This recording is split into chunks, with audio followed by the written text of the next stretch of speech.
How about that weather? Blue skies today. Hey. Everything's fine now. It was beautiful by yesterday afternoon. I got a gift for you. You got a gift for me? I got a gift for you. A gift? Yeah. What a beautiful start to the day. Went up to the Lou over the weekend where it was like 75 when we got there. Immediately tornadoes hit. By the time we left on Sunday, it was snowing. Oh. Yeah. So full gambit. That's exciting. We talked about Shirley Temples. I went to this place called The Fitz.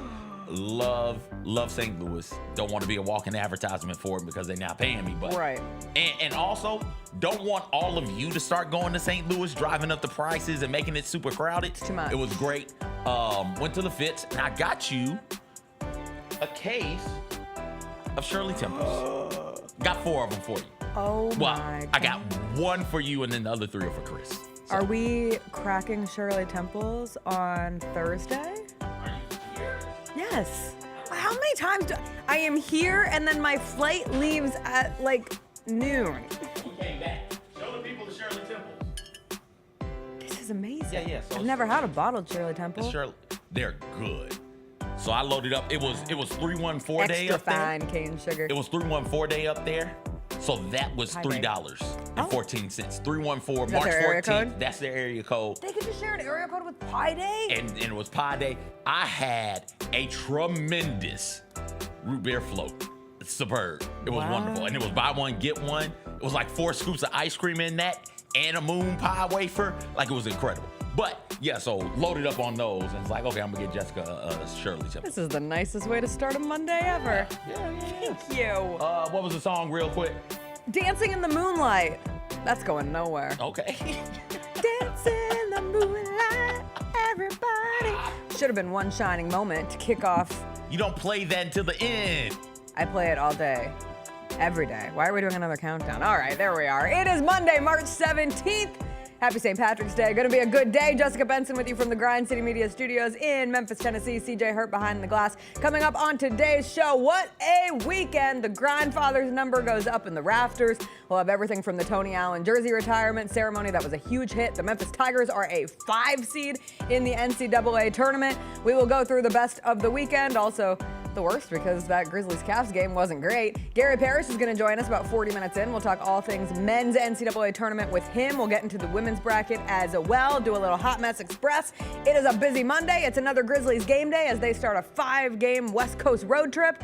You know what we say. They're after me Lucky Charms. What? They're after me Lucky Charms. They're magically delicious. They're magically delicious.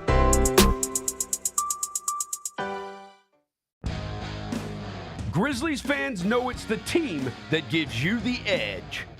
Big River Steel does too. And much like the Grizzlies have recruited legendary talent, we want you to be part of our team. Are you ready to be part of something legendary? Then visit www.bigriversteel.com. That's www.bigriversteel.com.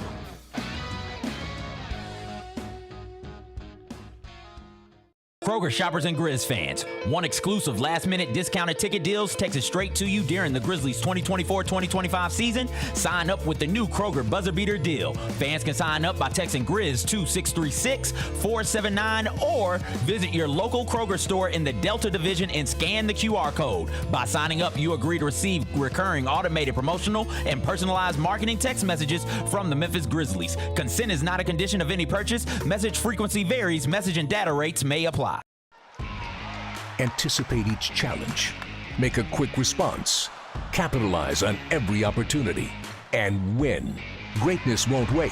It's true in basketball. It's true in banking. Grizzlies Checking from Pinnacle. Play hard. Bank easy. Open a Grizzlies checking account with at least $100 and a recurring direct deposit by August 31st. And you could receive a $200 direct deposit bonus into your account. Details at grizzliesbanking.com. Member FDIC.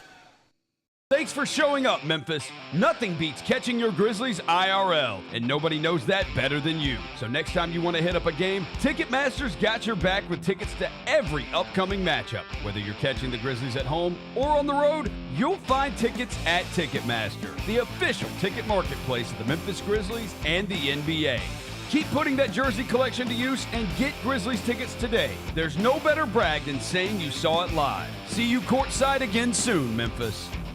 Tony was the defensive guy, but Zebo was the offensive guy. So you could speak to this. It's way worse when you're getting doubled, right? You got triple. I had went through that for it. When I was in Portland, me on the team, you got triple.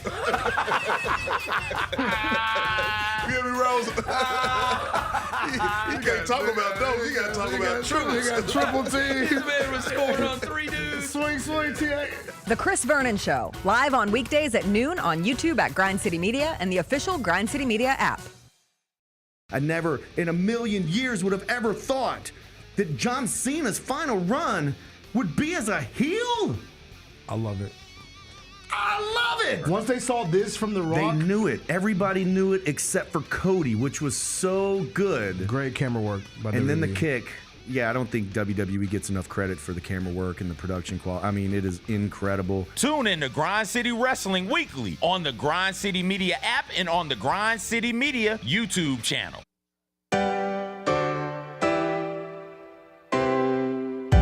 Feels great to feel the sunshine. Gotta own a day like it's all mine. Just got paid in his own time. Been working hard, I've been on the grind. I deserve this feeling, having my way. I've been on this healing. This is my day. The sun's out, let's have a little fun now. I wanna let it all out. That's what it's all about. Cause I deserve this feeling, having my way. I deserve this healing. This is my day. Grind City Media presents The Jessica Benson Show with CJ Hurt. Live from the Grind City Media Studios on YouTube at Grind City Media and the official Grind City Media app. What's up, everybody? Happy Monday to you. What a beautiful morning it is. What a beautiful week it is as we have come across the greatest week in sports, in my professional opinion, coming off an absolute wild weekend. Yes, CJ, would you like to argue that? It's changed for me. I think this is the greatest week in sports. What did now. you previously think? Bowl season. Bowl season doesn't hit the same that it. This has it always once- hit better than once bowl did. season. IMO. Listen. The gap has widened. There's but something I've about. always had a one. There's something about once upon a time, January 1st, like December 31st into January 1st, where you get used to get the Rose Bowl, Sugar Bowl, all of the big Orange Bowl, Fiesta all of Bowl. those big bowls on that one day. Yeah. That used to be special. Now it's all spread out, which is fine, as well it should be. But it's lost in my mind the rankings. Bowl little season bit of has the sauce. lost. January 1st specifically has lost some of the sauce. To this week I'm with you. I'm on your side. Okay. Is the weekend sports. The only reason I do this job is for this week. The only time I need a printer in my life is for this week. This only is the time. week. I mean, gosh. tomorrow we can be talking about St. Francis, Alabama State on a Tuesday night. And then North Carolina, San Diego State, because some way, somehow, North Carolina made it into the field. Listen, I did not think there was any way that I was not starting with the Tony Allen jersey retirement ceremony today, because it was a fantastic night at FedEx Forum on Saturday. But then the Memphis Tigers went ahead and shocked the world by getting a 5 seed in the NCAA tournament. So we're going to start there and work our way backwards. The Tigers are a 5 seed. While everybody was busy catastrophizing that they were doomed, and appropriately catastrophizing, because all of the bracket bigwigs were putting them somewhere between, at best case, a 6, but more likely an 8, and people would have been thrilled with a 7, and they would have been overjoyed with a 6. But by the time we get to the bracket reveal on Selection Sunday, it's like, oh great, we're down to the West region.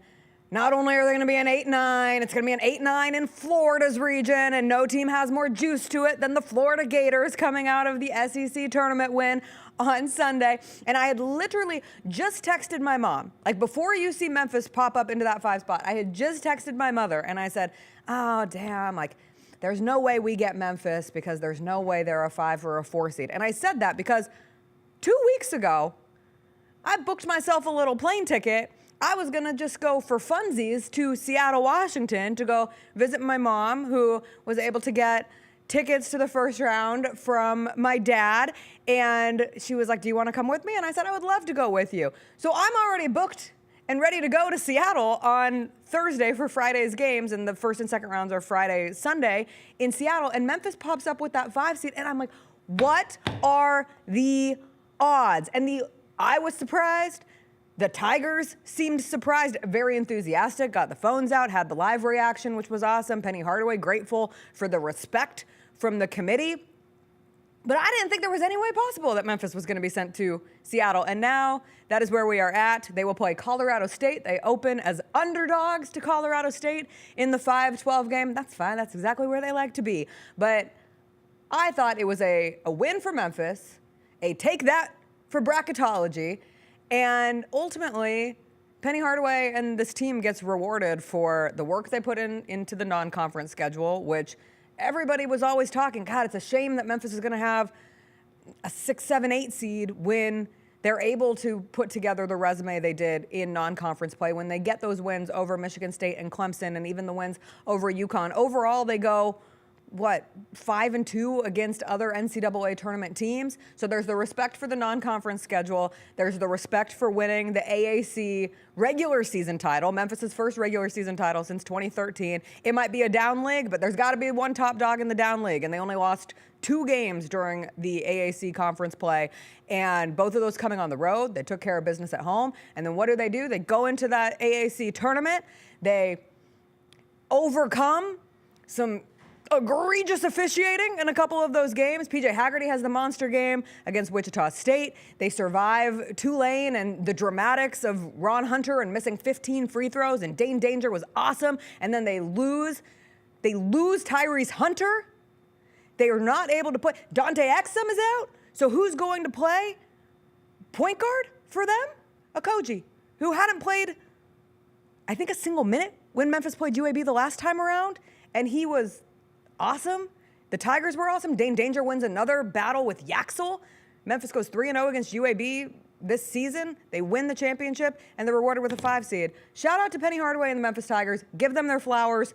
This is all you could hope for and more going into a tournament. Obviously, there is still work to be done, but these scenes were spectacular over the weekend. And I think I just called Dante Harris Dante Exum, but whatever. Dante. I was like, wait. His Inferno. Wait, is there an Exum No, on it's this not team? Dante Exum. It's Dante Harris. Oh. That picture of Penny, though, Penny and the trophy, that's cold. Yeah, congratulations to the Tigers. Seriously, this is, you go out there, you schedule hard in the out of conference, which is so very, very important, because you know once you get into conference play, there's no way that you are going to be able to build up your resume. There are only bad losses that you can take. There are no quality wins in this conference unless you're somebody who's playing against the Memphis Tigers. You can count Memphis as a quality win. And the Tigers went out there, Coach Penny Hardaway, scheduled tough in the out of conference, and the players performed. The players performed. The players met the moment. They met the moment in Maui. They met the moment against Clemson and Mississippi State. Did they falter some? Absolutely they did. But nobody was wanting them to be perfect. At least I wasn't wanting them to be perfect.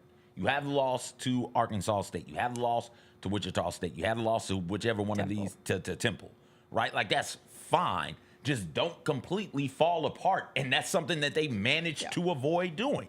They continuously won games and put themselves in a position to where when it came down to Selection Sunday, the committee said, all right, let's look at the whole body of work. And it's only 3 just bad losses. But you look at them and say, okay, it's 3 of those. They got like 6 or 7 really good wins, and they're the regular season champs of this conference, and they're the tournament champs of this conference. We've got to be able to reward that in some sort of a way. So again, shout out to Coach Penny Hardaway, the best coaching job he's done since he's gotten here, with some players, not some, most of the production on this team right now weren't here last year. Yeah. And not only were they not here, they weren't with one another. This thing had to gel quickly. This thing had to mesh immediately so they could hit the ground running as soon as the season started, and it did. Haggerty is a second-team All-American, correct? Mm-hmm. Like, there's special talent on this roster, and Coach Penny Hardaway found a way to maximize that talent and to get them into the big dance. Now, for me, it's all right. Sweet 16 now. Like, that's the next step. Penny Hardaway has gotten to the round of 32. He's been conference tournament champion. He's gotten this is his first regular season title, so that's something to hang your hat on this season. But when are the Tigers going to get to the Sweet 16? I don't want to take away anything from the moment of jubilation that is Memphis into the field, and not only into the field, but into the field as a 5 seed. But what's the point of getting the 5 if you can't take advantage? Take advantage. Like, here we go. This is it right now. Meet this moment. You've met all the other moments up to this point. Now it's time to meet another moment. Meet this moment. The point of being the 5 is that if you win your first game, you don't have to play Florida. You are not UConn, Oklahoma, facing off for the opportunity to, no offense to Norfolk State, play the Florida Gators. You get to play either Maryland or Grand Canyon, and maybe those Lopes go out and upset the Terps. Ooh, Lopes Terps. That's a good mascot. That's a good mascot challenge as people are filling out their brackets. That's a fun one. I had a friend last night send me a sorry text as she picked Grand Canyon over Memphis because she thought it would just be funny. I love people who fill out brackets just to be funny, but it's not funny for Memphis. It's a very important reality that they were rewarded with this 5 seed, and metrically, screw the metrics, screw Lunardi, screw all the bracketology that goes into it. He's still the face of bracketology. I didn't mean to, be extra mean to Joe Lunardi, but that is one of the reasons we were sitting in a position of expecting the worst of Memphis and their potential bracket side. What is Jacob saying? You just put the microphone by his box. I'm trying to catch him going off here. I don't know if you guys can hear it bleeding through the mic. He's calling them all nerds. He's saying shove them in the locker. He said in the chat. Number nerds. Other Jacob in the chat just said the committee making Memphis the 5 seed is the equivalent of the committee shoving all of the college basketball nerds in the locker, saying shut up. We're moving past numbers and back to vibes. I love that. That's what I love to see. But it is true. Until your team has the numbers but doesn't have the vibe, right? Right. And then we need the numbers. That's the beautiful thing about this time of the year. It's either or. It's never also and it's all dependent on what my team is. Is my team North Carolina? Because absolutely North Carolina deserves to be in. Complete and total vibes. If my team is North Carolina, is my team West Virginia? North Carolina just committed a heinous act of terrorism by getting Bubba Cunningham rigged it all, even though he's not in the room when it happens. But of course, the committee is going to talk to one another. I loved that Bubba Cunningham comes out with Keith Gill, who is the Sun Belt commissioner and the vice president. It's not the vice president, but like vice chair. So Bubba Cunningham, the athletic director at North Carolina, is the chair of the committee, and he comes out with Keith Gill to give like a buffer to say, hey, just a reminder, everybody, because Bubba Cunningham is the athletic director at North Carolina, he has to remove himself from the room. He cannot be in the room when it happens when we talk about North Carolina. So naturally, there is no influence of our comrade Bubba Cunningham being on this committee. This has been a long-standing thing, but whenever something like this happens, you have to be prepared that it looks shady as hell. And it's always going to be. I don't care what you say. I don't care how much you press that he wasn't in the room. When North Carolina has the resume that it did, when they lost to Duke over the weekend in the fashion that they lost with a free throw violation that should have ended there, it was horrible. It was so depressing watching that player who stepped over the line, who committed the violation, and just the devastation of it. They had fought back down 24 to a Cooper flagless Duke team, and then this is how it all ends for North Carolina. Except it doesn't all end for North Carolina because they sneak into the tournament despite the fact that they were, 1-12 against quad 1 opponents this season? Poor West Virginia. Poor Boise State. You can let that slide. That's a silly call. We got to do something about college basketball officials also.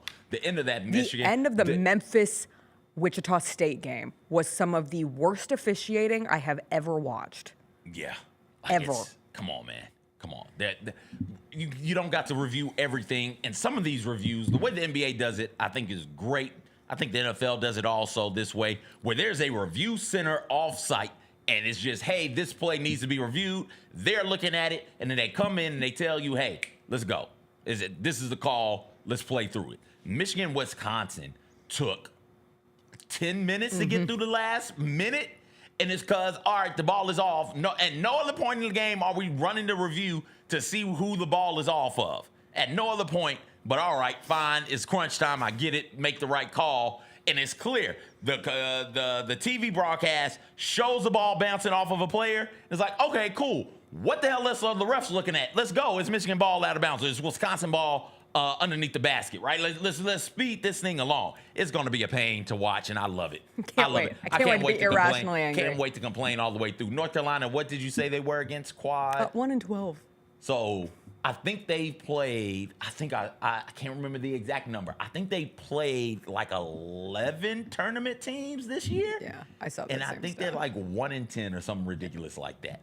And somehow they get into the field. But they passed the vibe check. Oh, I don't know about that. They passed the it's no, North they Carolina. They passed It's North Carolina. They always going to pass the vibe check in men's basketball. They passed the I'm going to talk to the manager check, and the manager is one of the people who happens to be on the committee, who again is out of the room when the conversations are had. I saw somebody say they're still having breakfast, lunch, and dinner together. Like, what do you think? He's not talking about the Tar Heels at that point? You're a blue blood. You get in. It is true. You get the benefit of the doubt. It's the blue blood bump. So it's not the vibe bump. Oh, the blue blood. It's the blue blood bump. So, BBB. I love some BBB. Yeah, well. Triple B energy. Well, Indiana didn't pass the blue blood. Like we asked once upon a time. Their blue blood history has passed them. They haven't been able to keep the status. They lost their card. Their blue blood just didn't carry them through. Boise State only has a blue field, not a blue blood. No blue blood. Ohio State. F them. We don't talk about them.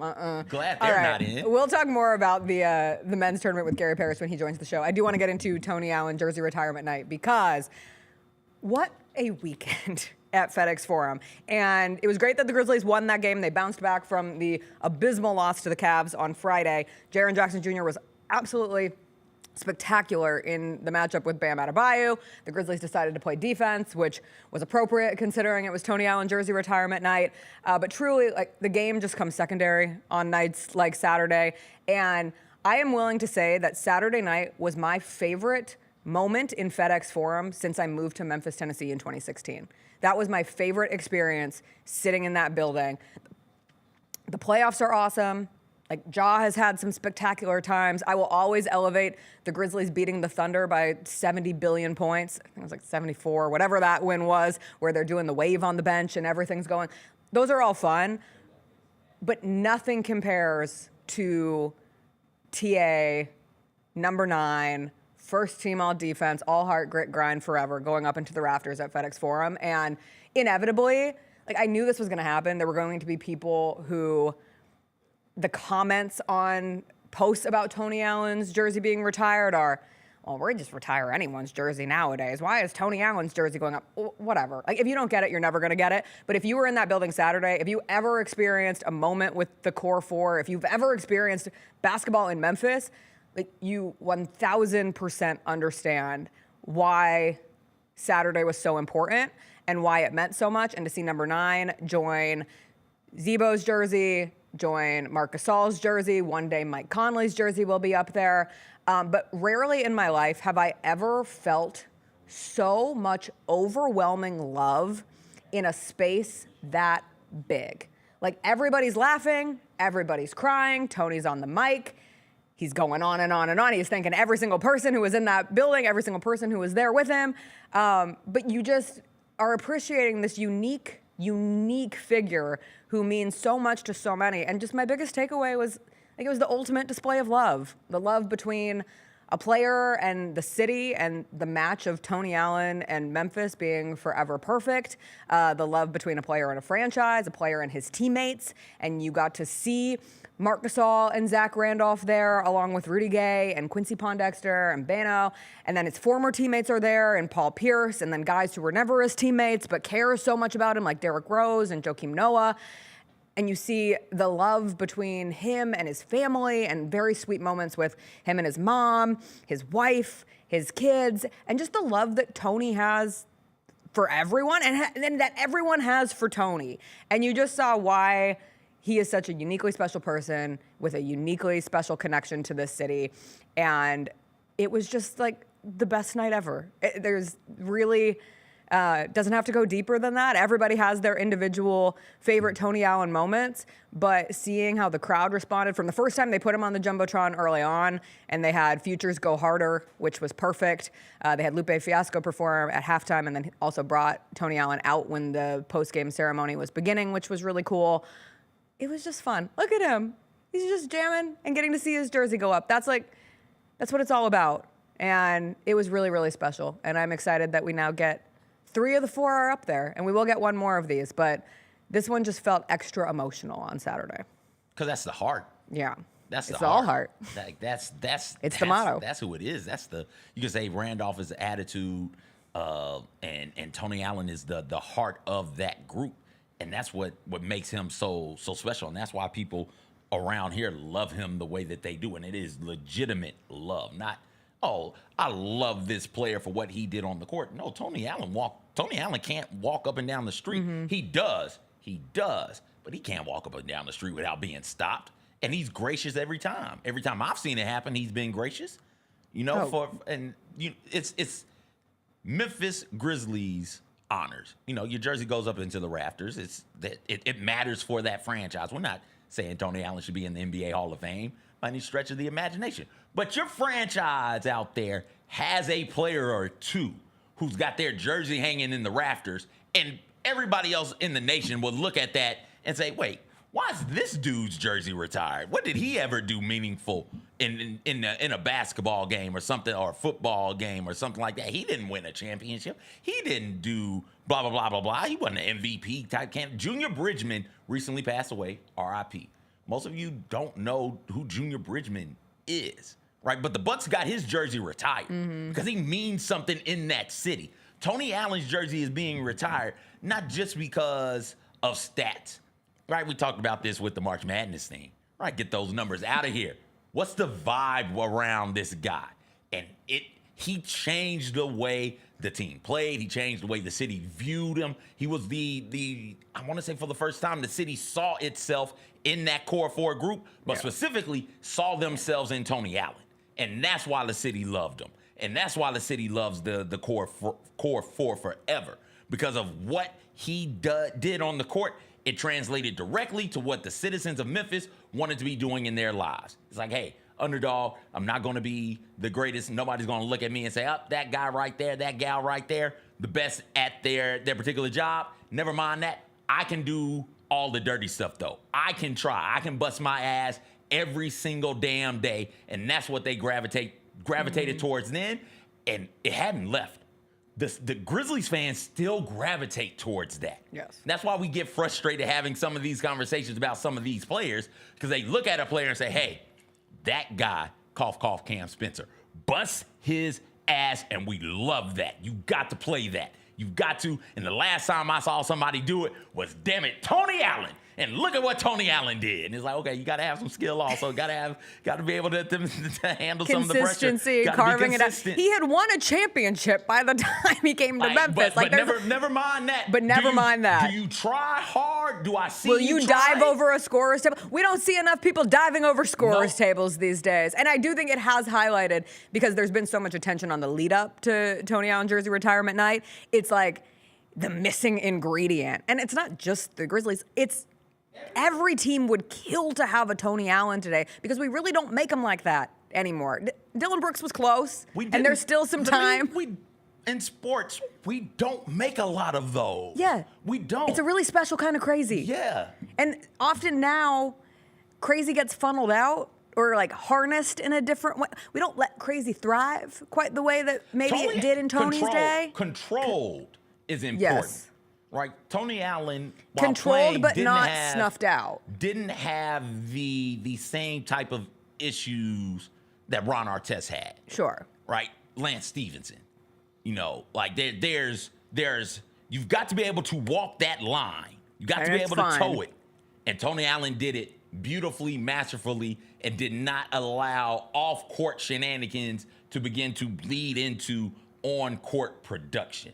Right. So that's what we don't. We make crazy. We allow for crazy to come through. But when we identify, it's like, oh no, we got to move on from this guy because it's just not going to work, because he's such a problem. Tony Allen was only a problem on the defensive end for the opponent. And that's the thing. That was it. That was the crazy was funneled into the game. And sure, like they continuously bring up the fact that he carved a Grizzly into his head for a haircut, which was spectacular. My man kicked Chris Paul in the face. My favorite Tony Allen moment. Is like this, Chris Paul in the face? This is my favorite, because this is what he is. Zach Randolph unnecessarily up on the Clippers. The series is over. It's the last minute and some change or something like that. Unnecessarily uses Blake Griffin's neck to get off of the ground.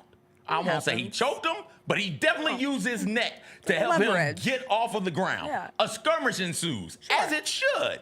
Zach Randolph gets tossed, as he should. On his way out, Tony Allen is popping Zach Randolph's collar on the way out. It's like, that is what I love. That part right there. Big fella, you busted your ass all series. You fought with him all series. He thought he was better than you. You shoved it in his damn face. You choked him out. You're getting tossed. I ain't mad at you, big dog. Do your thing. Let me pat you on the ass on your way out. Like, that's what Tony Allen was to me. He's also a comedian. Oh, yeah. Like, we don't have as funny a players anymore. That's what, even when he gets on the mic, like, it turns into a mini roast of everybody who, like, he's thanking everybody, but he's also throwing, like, a little roast in with it as well. I think it was Bino who he said always showed up looking like he was Kobe Bryant at practice, like, why do you have an arm sleeve on? Or maybe that was for Quincy Poindexter, one of them. But as he's going down the list of it, he's saying to Zach Randolph, remembering the first time that they met and how chiseled Zebo was. He's singing La Bamba to Mark Gasol. He's doing like the little dance. He's doing the little song with it. And you're just constantly reminded, like, there is nobody like, he's dropping MFers, and this thing is going out on WMC Action News 5 because we are bringing you Grizzlies games to local television. And I'm like, and it was perfect because everybody got to watch the Tony Allen jersey retirement ceremony in Memphis, in Nashville, in Knoxville, which I thought was spectacular, but it wasn't on a delay. And so Tony's out here dropping MFers and swearing up and down, and who cares about the FCC? We'll worry about it at a different time. But it was so authentically Tony. And the biggest response I heard from people was, thank you for allowing it to be unfiltered Tony Allen through and through. The length of it, what he was saying, going around telling, everybody thank you, having the moments of tears. I first cried when Paul Pierce was sharing his story. So the way they had it set up was Brevin Knight was interviewing Paul Pierce and Derrick Rose, and Rob Fisher interviewed Marc Gasol and Zach Randolph, and then Pete was kind of the master of ceremonies in the middle. But when Paul Pierce was talking about Tony leaving the Celtics and essentially saying, like, I had been his big brother, and in that moment I realized I needed to let him fly and use his own wings. And that's when Tony started to cry, like really cry for the first time. And I think that's when a lot of people started to cry for the first time. But then filtering that with like bouncing back and having the laughs of it all, it was great television. And shout out to the Grizzlies. Like, I saw a lot of sentiments of nobody else could possibly do it as well as the Grizzlies do it.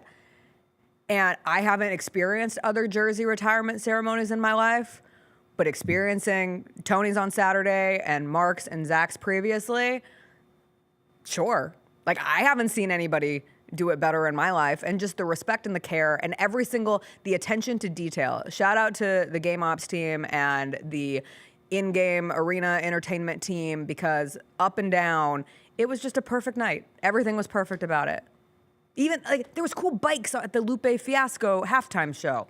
I was enthralled by the bikes so much that I missed, I think that was on Kick Push, I missed my return from the radio break because I just wanted to keep watching the Lupe halftime show. And that always, if I'm missing breaks, it's a good sign, because it means everything happening in the arena is so awesome I don't want to put my headset back on. He gets to be the heart because he's the real one.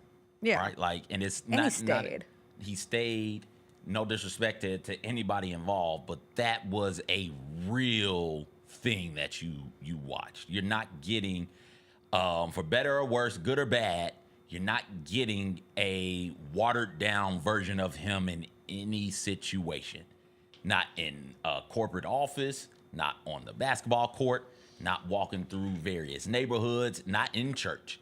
Whatever he is what he is, no matter what the environment is. And the Grizzlies allowed for that to come through.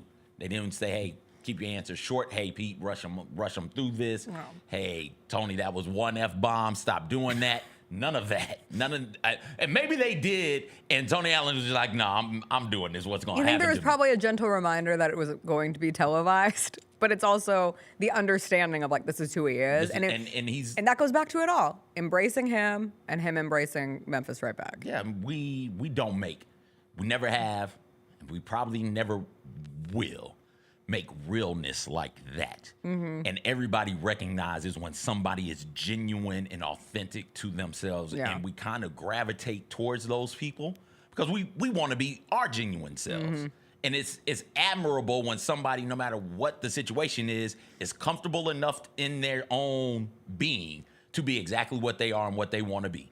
Right? I'm not sure how many times Tony Allen has been peer pressured in his life, but I bet it's not too many.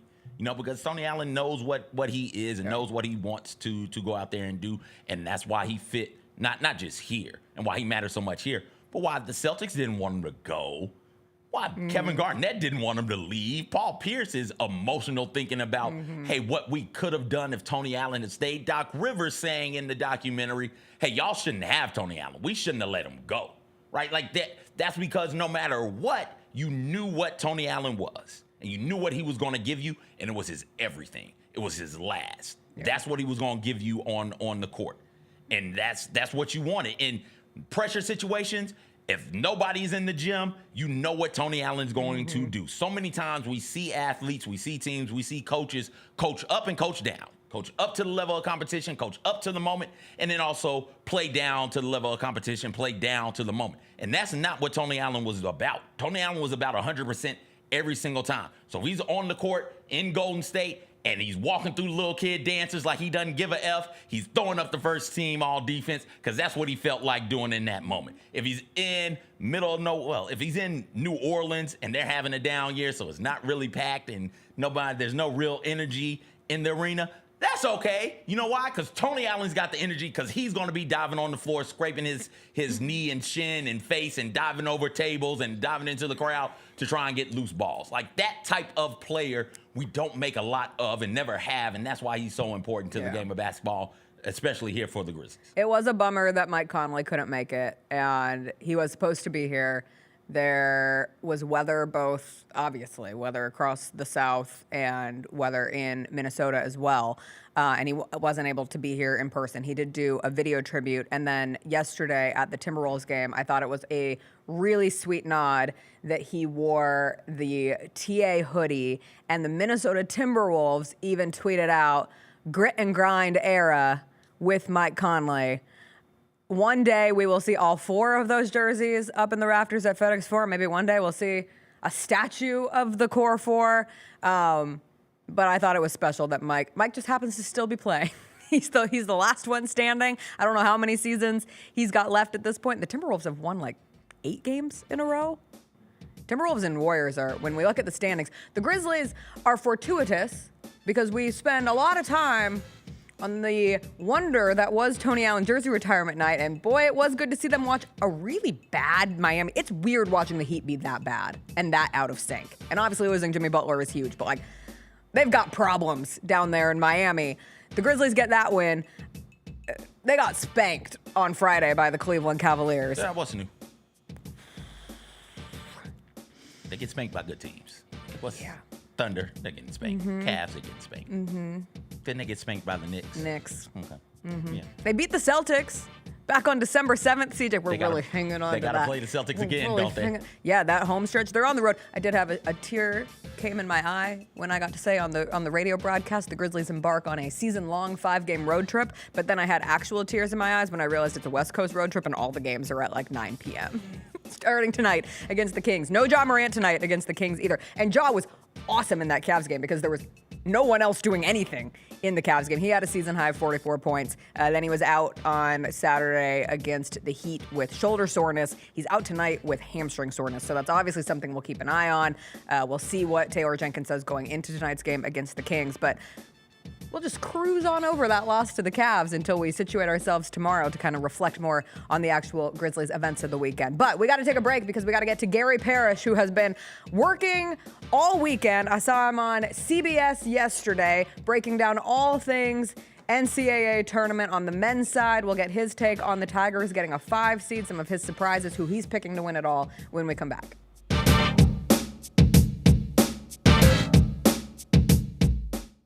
Grizz Nation gets set for tip-off 1 hour before every Grizzlies home game with the warm-up show. Get the latest news, notes, and analysis live from courtside at FedEx Forum. This team is doing everything that Taylor Jenkins and his coaching staff envisioned it could do. Join me, Lang Whitaker, along with Michael Wallace, Jessica Benson, and other personalities from Grind City Media, Memphis, and around the NBA. 1 hour before every home game, live at Grind City Media on X, YouTube, and the official Grind City Media mobile app. Our fans have a huge impact on our ability to play to the level that we're striving for. Drop off, Durant. Oh! Well, you wanted home crowd involvement. I love those moments where you see our guys engaging in the fans, and the fans just get pumped up. They are standing in FedEx Forum. I would hate to be on the other side with the opposition when FedEx Forum's rolling. That's such an unbelievable relationship that our group has with our fans. Grammy, Academy, and Golden Globe award-winning superstar, Mary J. Blige, live in Memphis. The For My Fans Tour, live at FedEx Forum Saturday, April 19th, with special guests Neo and Mario. Get tickets now at livenation.com. The iconic Mary J. Blige for one night only.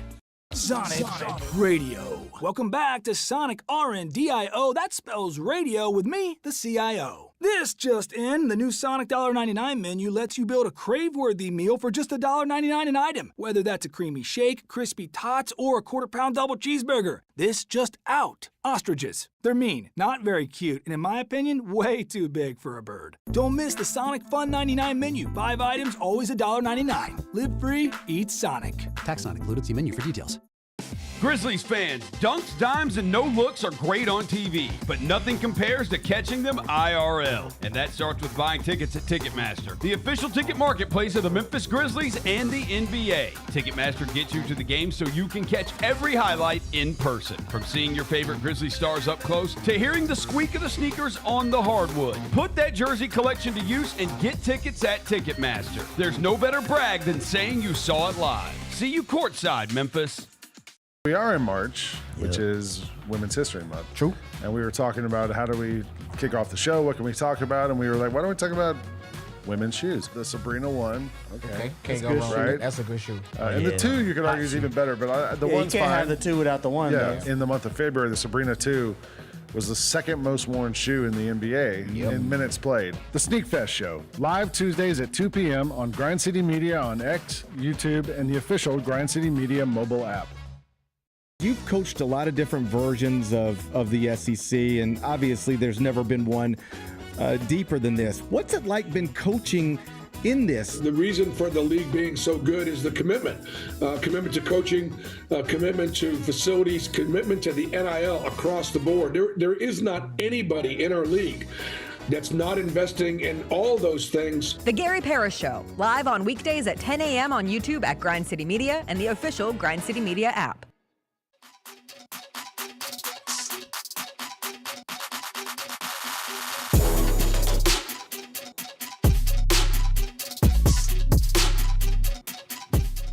Welcome back on this Monday, coming off of Selection Sunday. There is no one busier. Well, the whole crew over there at CBS Sports is awfully busy this time of year, but Gary Parrish right there with them. We are working on firing up the Zoom with GP, who is going to join us. He's joining right now. Ooh, the anticipation. Do. I was very excited to get home to be able to turn the volume up. I had a baby shower yesterday, and then my part of the baby shower wasn't watching the game, but I had the Memphis UAB game on my phone in the back, like, oh, that's so cute, a onesie, and then watching Memphis. The men got to go watch the Memphis game at a bar, so I had to pick up my husband, and we watched the end of the Memphis game there, but then I wanted to get home in time to hear the March Madness tune going into Selection Sunday, and to also get to see the Greg Gumbel celebration, or tribute, I should say, that came off the top, and that made me emotional. I was like, damn, CBS? I forgot. I need to watch that. It was brief but beautiful, and then they went into the Stones, and then they went into the Selection Show, and Gary Parrish joins us now. Gary, how you doing, buddy? Wonderful. How are you? Can you hear me? I can hear you. Your face was frozen in a Very serious face, but now it's back, and now you're normal, and you're moving like a human. How much sleep you running on? Oh, what time is it? 9:40 Eastern. Let's call it 4 hours, 3.5 or 4 hours. Better than I anticipated. Yeah, it's not the worst thing in the world, but if you're wondering why my eyes look this way, it's tied to that probably. Okay, I thought it was just your eyes, but it's fine. The glasses hide them, per usual. Hey, we got a lot to talk about because we have a bracket. It's that time of year. It's the best time of year. And when the Memphis Tigers came out, you have your bracket filled out. Do you have Memphis beating Colorado State, even though they're 2.5-point underdogs, Gary? Jessica, where do you think I live? Memphis, Tennessee. How do I benefit from picking the Colorado State Rams to beat Memphis in the round of 64? Like I already get online bullied every single day. How could I possibly benefit from picking Colorado State? As much as I enjoy Nico Medved, as much as Nick Clifford is going to be the best NBA prospect on the court, as much as the I only stay Clifford up. I respect is the big red dog, personally. Oh, let's see if that's still true by the weekend. Let's see if that's still true by the weekend. As often as I stay up till 2:00 in the morning, sitting in a studio, waiting to, as they say in television, pay off a Colorado State game before we do Inside College Basketball. I can tell you that Colorado State's that's a good, fun basketball team. But I picked the Tigers because. Genuinely, what is the point in not picking the Tigers if you're me? Exactly. That will not be the 5-12 game that any of us here will pick, because also there's of course a rooting interest in it. And coming off of them getting the 5 seed, God, that would we're not even going to entertain that notion here this morning, because this is the time to celebrate Memphis getting a 5 seed. I believe you were last quoted, if I remember correctly, of saying with Jerry Palm that Memphis would be a 6 seed. Did you predict that they'd be a 6 seed? Was that your final take? If you go back to Bennett and I last week, talking about whatever day it was, Bennett and I talking about, if Memphis wins the AAC, what's it look like? If Memphis doesn't win the AAC tournament, what does that look like? I said, if you don't win it, you're at risk of sliding into that 8-9 game. And I meant win the whole tournament. And if you do win it, I could see you as a 6, maybe even as high as a 5. My final verdict as of this time yesterday, if I'm being completely honest, was a 6. But I did yesterday morning and have for several days have Memphis in the top 20 of the top 25 and 1, which represents a 5 seed. So I thought Memphis deserved a 5. I thought the committee would give the Tigers a 6. Either way, that seemed like a nod in approval of their non-league scheduling approach. They really do care about, to some degree, non-league scheduling, and they'll ding you if you don't schedule aggressively, and they'll reward you if you schedule aggressively and do well against that. And that appears to be the best explanation for how Memphis got a 5 seed in this NCAA tournament. Do you think they were rewarded at all? Do you think there was a boost from 6 to 5 because they won the AAC championship game yesterday? No. Or was that decided? Okay. I think it was decided before. They will not acknowledge this, and I can't prove them wrong. So those are all my disclaimers. I don't think those games matter. Mm-hmm. Michigan in my final top 25 and 1 this morning is number 9. That's because I did consider the Big Ten tournament championship game. And when I did that and then looked at the resume, I thought Michigan should be a 3 seed. Yeah. I do not believe Michigan's seed was improved by it winning the Big Ten tournament. And this isn't even a criticism. I just wish they would be more transparent about it. Like, I'm not telling you any secrets here. Mm-hmm. Just use common sense. The selection show is a show, more specifically a television show, all right? You need a college basketball game leading into that television show. In a perfect world, a high-profile basketball game, maybe one featuring 2 of the biggest brands in college athletics, specifically the Big Ten. Mm-hmm. To take into account the result of that game, you can build contingency brackets, and they do. But I personally do not believe that they had a bracket that said Michigan is a 6 seed and then another bracket that said Michigan is a 5 seed if they win this game. Because neither one of those things makes sense. Michigan should be seated higher than what it was. This is not just my opinion. It's everybody's opinion. Yeah. To the television show thing, those graphics you see when Adam Zucker and Clark Kellogg and Jay Wright and Seth Davis are all, those graphics don't just magically appear like that. You worked in television, you know. You have to build those graphics. That means you can't wait to get a bracket to CBS at 4:59 Central. That's not enough time. That bracket is in our building much earlier than that. I'm speaking for me. I don't think that Big Ten tournament championship game, the result of it, I don't think it impacted much. And I don't think Memphis winning yesterday, I don't think it impacted much other than I know they had a contingency bracket for UAB getting in and knocking North Carolina out. But I don't think Memphis was a 6 yesterday at noon and got pushed to a 5 because they beat UAB. I think that was done.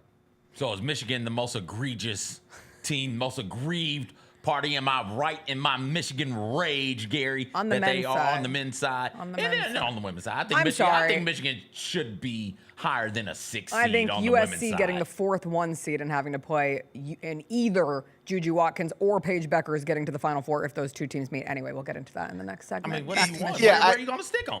In the 3rd one, where Texas is. Texas is significantly better. Texas just got their ass handed to them in the SEC championship game. You guys could be talking about the NHL right now, I know. and it would make just I know. as much sense. You got one focus. I don't have any idea, but I hope whatever they messed up, I hope they get it right next time. Right? I hope they do better next time. No, you cannot convince me that it's a TV thing, and they just are all excited to watch USC and UConn potentially in the Elite Eight with a chance on the Final Four. But it's fine.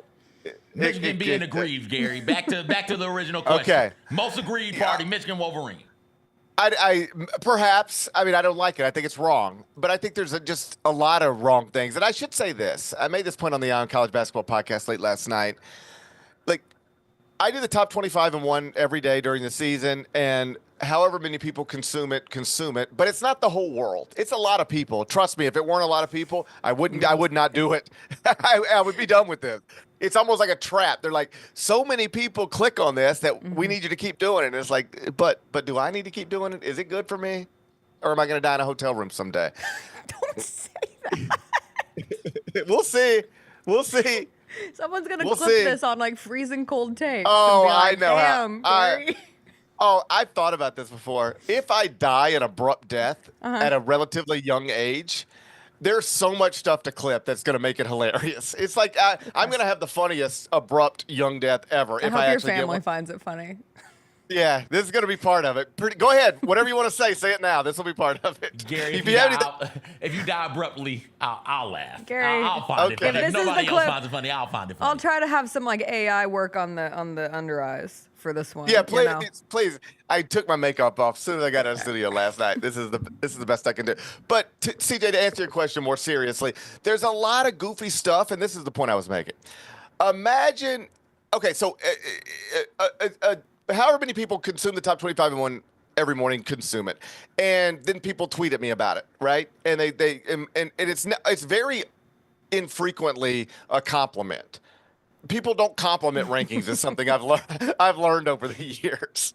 Bruce Pearl will give you a good retweet if you explain to the idiots why Auburn should still be number 1. But outside of that, it's mostly just people think you don't know ball. They find the things they don't like, and then they say you don't know ball. So I would argue on any given morning, 95%, maybe up to 99% of the replies I get to the top 25 and 1 are nonsensical. They're just silly.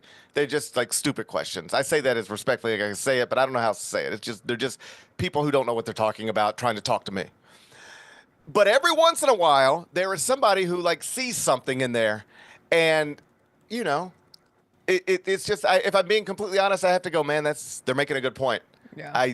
I might have messed this up. I might have screwed this up.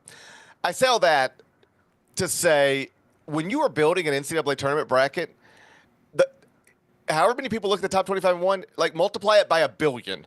The whole world is looking at this thing and picking it apart and finding things. And the interesting situation the committee now finds itself in is that they have introduced so many data points to the conversation that they can kind of emphasize whatever they want to emphasize and get whatever result they want to get.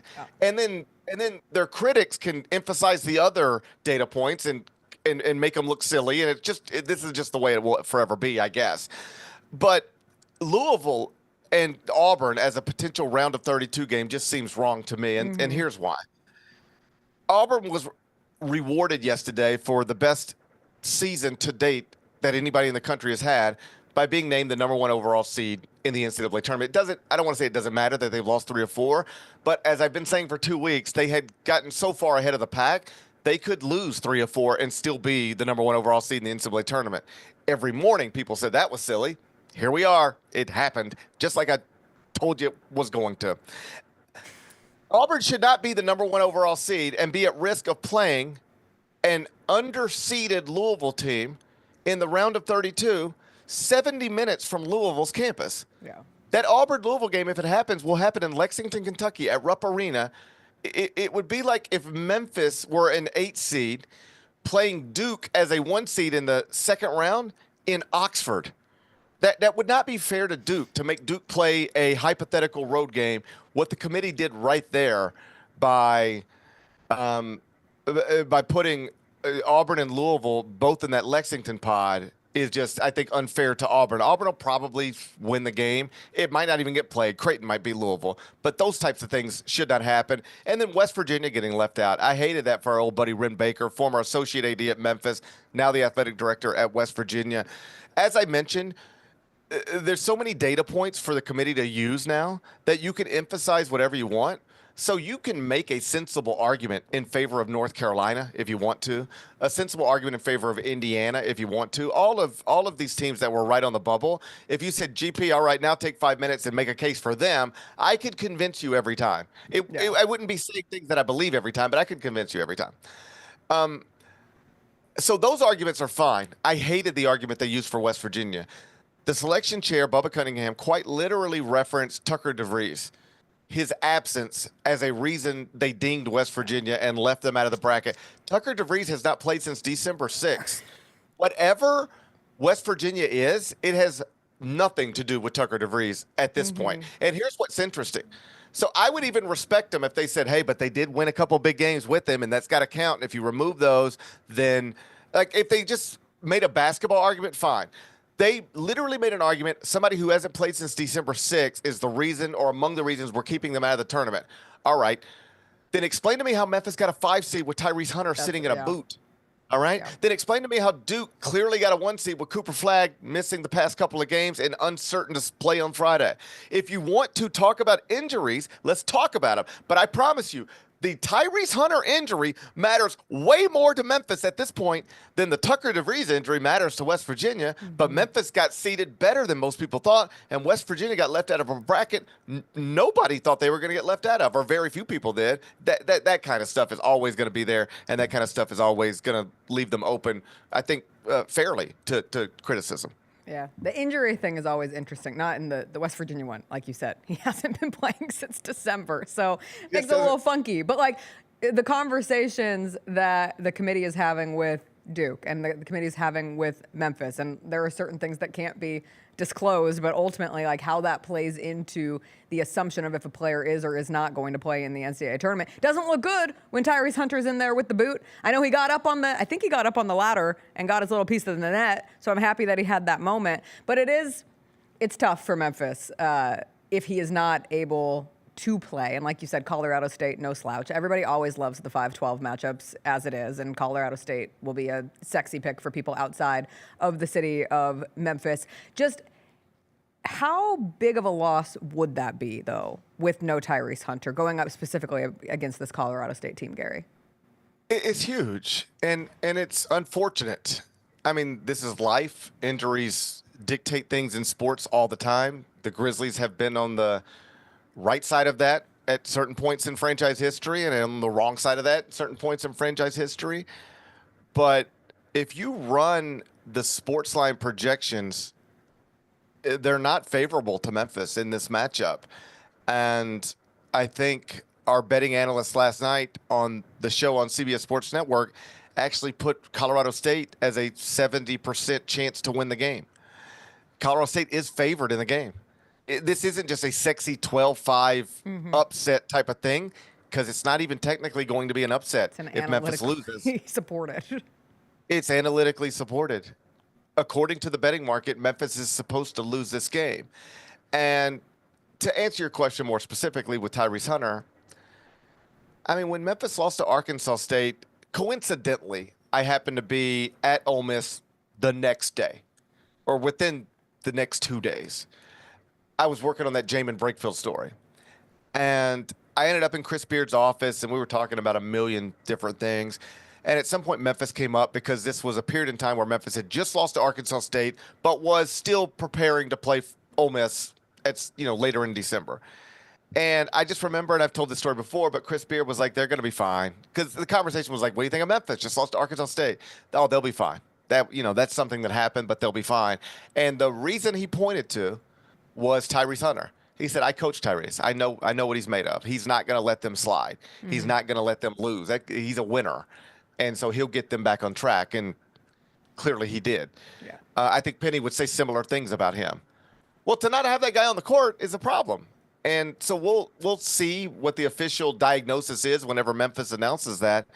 But it obviously, this is not ideal. And it just stinks that Penny did so well against an aggressive schedule after bringing back one scholarship player that he earned a 5 seed in the NCAA tournament.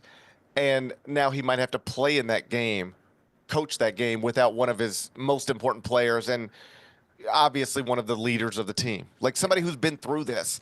PJ Haggerty hasn't been through this. Tyrese Hunter's played on the stage. He knows what this is like. It's like the steadier. You watch PJ Haggerty, especially like in that Wichita State game, and you go, that could be one of the stars of March. You watch Dane Danger, and you're like, that could be one of the stars of March. But the thing that keeps it together is Tyrese Hunter. And so to remove that from the equation is just hard. It's tough, and I hate it for Penny. Again, every coach who's ever been successful in college basketball can tell you 3 stories exactly like this, where they were just about to do something they hadn't done yet, and then an injury robbed them of the opportunity or at least decreased the likelihood of something good happening.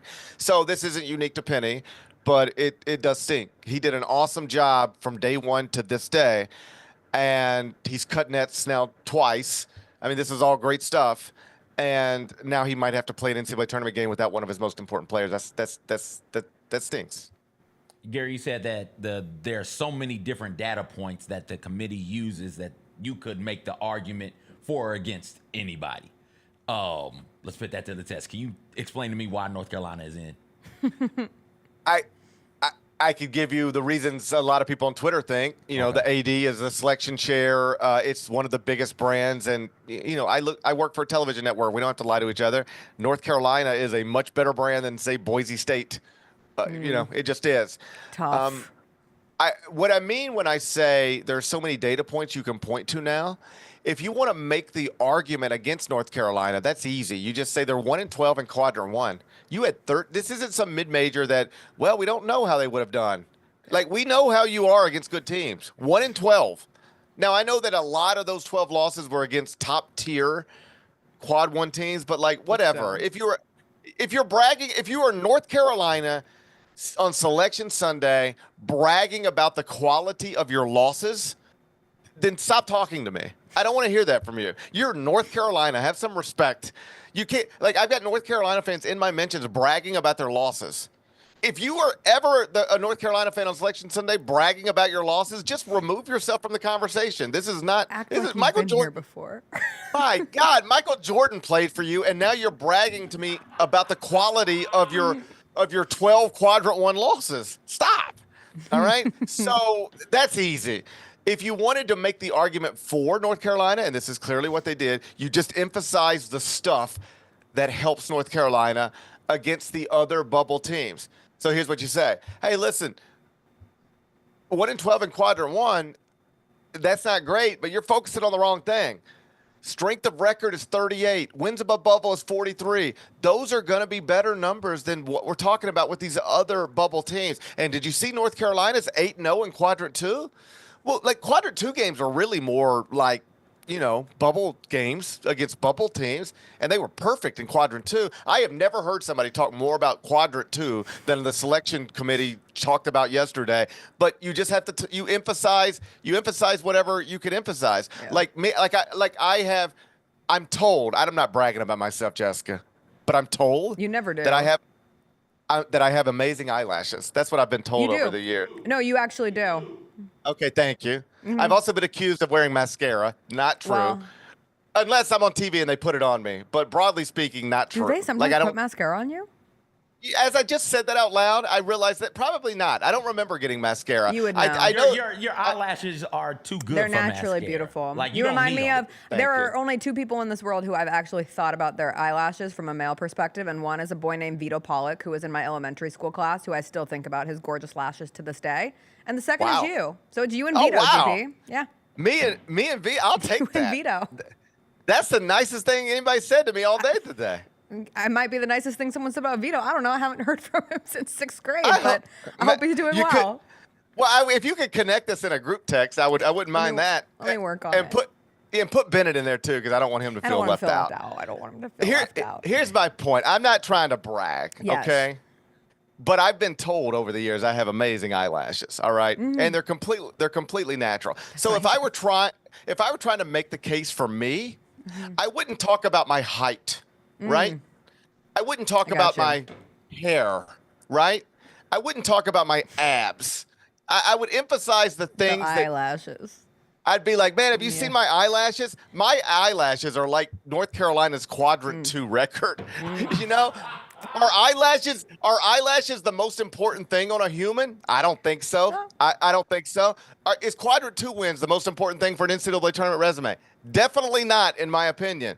But if I'm trying to sell me, I'm going to talk to you about my eyelashes. Yeah. And if I'm trying to sell North Carolina, I'm going to talk to you about their quadrant 2 record. Yeah, and that's what happened. You make the case. Your eyelashes are there to keep like dirt and bad things out of your eyes. And the quad 2 wins are there to keep you from thinking about the quad 1 losses if you're North Carolina. So we keep this metaphor rolling. I do want to ask you, Gary, 14 SEC teams in to this year's tournament. That blows the old record of 11 Big East teams back in 2012 out of the water. That's my least favorite national championship game of all time. The UConn Butler boring defensive fest that was just a whole lot of yuck. But this time around, you get Auburn and Florida both with 1 seeds, and then the other 1 seeds are Duke and Houston. Are you picking an SEC team to win it all, given the odds? I am. Who'd you pick? And I'm specific, Auburn. Wow. You know what? If you want me to be transparent with you, here's the truth. Yes. I don't have any idea who's going to win this NCAA tournament. I know Duke is the favorite. I also know Duke's best player hasn't played the last 2 games. And I trust that he's going to be available at least by Sunday in the round of 32. But, I mean, we work for an NBA franchise. We're well-versed in ankle sprains. They're not usually week-long injuries. Hey, I just watched Jaren Jackson Jr. go to town on Bam Adebayo on his 2nd game back. Yeah, that's fair. But how many days in between games did Jaren Jackson Jr. have? Details, schmetails. Yeah, right. So Duke's operating on a little bit of a different timeline right now. I picked Auburn because I stood by Auburn in spite of their late season struggles, just from a resume perspective. The whole idea of the top 25-1, if you want to oversimplify my approach, and this would be an oversimplification, but this is basically it. If you were looking at an NCAA tournament bracket on literally any day of the season, how would the top 26 teams in that bracket look? In what order would they be in? That's what I'm trying to do.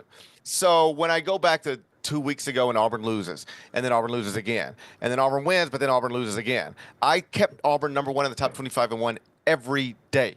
Like at this point, they will have closed the season number 1 in the top 25-1 for like 66 or 67 straight days. And for a lot of those days recently, you just wake up and your mentions are people just banging on you, right? Mm-hmm. Even if you can over-explain it and still people will not get it. There's nothing I can do about it. But I like the idea of we've been playing basketball now for more than 4 months. Who's had the best season to date? who's been the best team? I believe that's Auburn. I know some predictive metrics would say Duke. I believe Auburn's had the best season. So does the selection committee. That's why they're the number 1 overall seed. I think it would be fitting for the best team to win the national championship. I'll take Bruce Pearl's Auburn Tigers. But if you're concerned about the way they've been playing, I get that because they have lost 3 or 4. Gary, I have a question that I'm going to regret asking, but it sets up my next question. Who do you think is the most underrated hot person in the world right now? Underrated hot person in the world. You tell me who you think's the most underrated hot person in the world, and then I'll tell you who I think. Mine is Andrew Garfield. I will continue pushing this agenda for the rest of the year at least. Okay, this is interesting because the first name that popped into my head was Emma Stone because I don't think we already had this Andrew Garfield Emma Stone conversation. I know we had that. We like them. I don't know why. I wish they were together, and they might hate each other, but they seem like they. Know. He has a nice new relationship. Just let him thrive. Yeah. I was going to ask who is the underrated hot person of this year's NCAA tournament. Who is your Emma Stone of the bracket? Who would you pick in a fun upset because you just really like that team and how they look? I like Drake. I could see Drake. Clip it. Clip it. Gary No, Parrish likes Drake. Biggest heel turn of the year. Gary Parrish likes Drake. You heard Kendrick, you're losing one of your biggest fans, one of your biggest ride or dies. I am not OVO. I am not OVO. I am not OVO. Clip that. I'm not OVO. You can be OVO if you want to. You're just anti-Dennis Gates in Missouri. I get it. It's fine. It's fine. I am not OVO. But Missouri has lost 4 of their past 5 games. And by the way, Missouri was never supposed to be as good as it was. It just it was good. The record is the record, the resume is the resume. But they have limped into the NCAA tournament, lost 4 or 5. Drake, on the other hand, has barely lost. And they have a coach who has barely lost ever. We talked about this, I think, last week, but so I won't bore you with it again. But Drake's coach, Ben McCollum, and he might genuinely be picking between the Iowa job and the Indiana job in a week. And he has won 12 straight now conference championships, the first 11 at the Division II level. Then he takes the Drake job, wins a conference championship immediately. He won 4 national championships at the Division II level. I mean, you talk about just a basketball coach. This guy's just a great basketball coach. So you give me a team coached by an undeniable difference maker who Indiana and Iowa are fighting to hire. Give me that 30-win team against a team that's lost 4 or 5, and that looks like a decent place for an upset. Okay, thank you for that. Last but not least, did you have FOMO not being at Tony Allen's jersey retirement night here in Memphis? You know what? Not in advance of it. I was like, it'll just be something that it was great. It was great. I don't mind saying I didn't get to consume any of that stuff till late at night, and I just mostly consumed it through a stream, through social media clips, and it made me I just loved everything about it. It as of March 17, 2025, I have spent more nights in this hotel in 2025 than I've spent in my own home.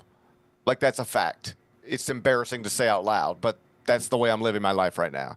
I'm confident I'll regret it someday. You're grinding all your life. It's okay. I you know what? Like, I'm confident I'll regret it someday. Only if you die too soon in a hotel room. Which I'll be sad. But which I'll will laugh. be sad. I'll laugh. But the giggles will be there. CJ. I appreciate all of that. Thanks to both of you in advance of my abrupt death.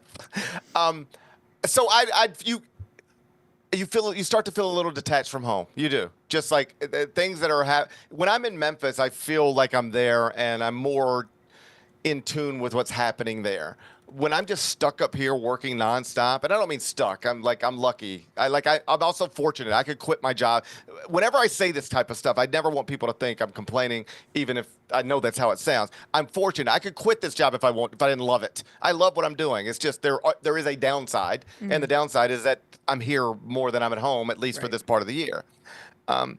You start to feel a little detached, and that made me feel like home. It made me feel home. It made me, I smiled watching it, maybe even teared up a little bit watching it. I just thought it was sweet. I love that we work for a franchise that prioritizes these types of things. I joked about it in real time when it happened, but go watch Klay Thompson's welcome back to Golden State video. or whatever. Like it just was. I remember thinking the Grizzlies do a better job of welcoming Tyus Jones back than the Warriors do of welcoming Klay Thompson back or whatever. And this was another example. Like Tony Allen, we all love him. He's an NBA role player who got a documentary from an NBA franchise. Like that I know he appreciates that, and I hope that all former Grizzlies appreciate. The franchise does a wonderful job of making these types of things big deals that feel special, and they knock it out of the park every time. I loved everything I saw. I loved that Vince Carter was there and Derrick Rose was there. The moment with Quincy Pondexter I thought was sweet. That's another thing. Like, I know none of these guys have money problems, or at least I assume most of these guys can afford a plane ticket. Honestly, probably the Grizzlies would get all these guys. I don't know how that worked. My point is this. It's always interesting to look around and see who shows up, Oh, who's here? Who did I matter to? Who did I try to be better about that as I've gotten older. Yeah. I don't know that I'm the best, but I understand. I appreciate showing up, the importance of showing up. And a lot of people showed up for Tony, not just fans, but like people he's played with and people who coached him. I bet that night meant the world to him. And if it did, it was worth doing. And from a distance, I enjoyed watching it. It made me feel like I was home on some level. Yeah, and not just in person, like not just the people who showed up. Everyone wanted to be there, but then if people who weren't there, people who were in the documentary, like to listen to Russell Westbrook wax poetically about what a good defender Tony Allen, like that's just not something it's not stylistically how you hear Russell Westbrook talk about his peers or former peers. Obviously the old clips of Kobe Bryant, like he's not around anymore to say it live, but those recycle what you hear from Kevin Garnett, to hear Paul Pierce talk about it in person, to hear Doc Rivers. It all comes together to make a perfect picture of why he means so much, not just here, but does mean so much across the league and is respected across the league.